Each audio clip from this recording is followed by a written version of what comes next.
It's been a long, hot summer.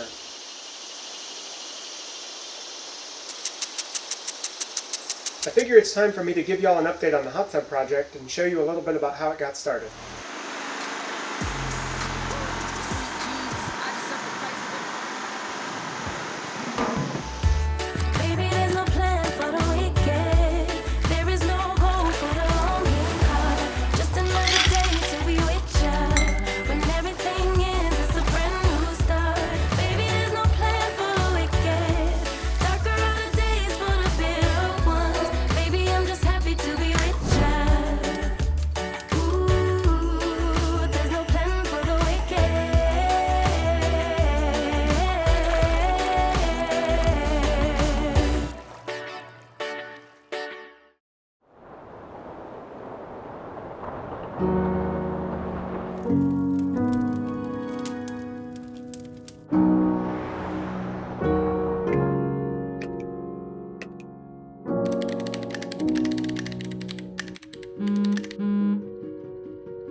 And that's pretty much how the summer's been.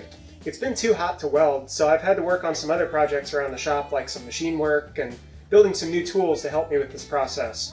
Now that the weather's started to cool off, it's going to be a lot more comfortable to get in the shop and do some welding. So I'm looking forward to getting started with the hot tub project in the next couple weeks here. I made some progress on the next steps. I've already started cutting the tubes for the fire tube boiler, so that's going to be the next video. Should be up in a few weeks. Thanks for watching, and don't forget to subscribe if you want to see more of the project.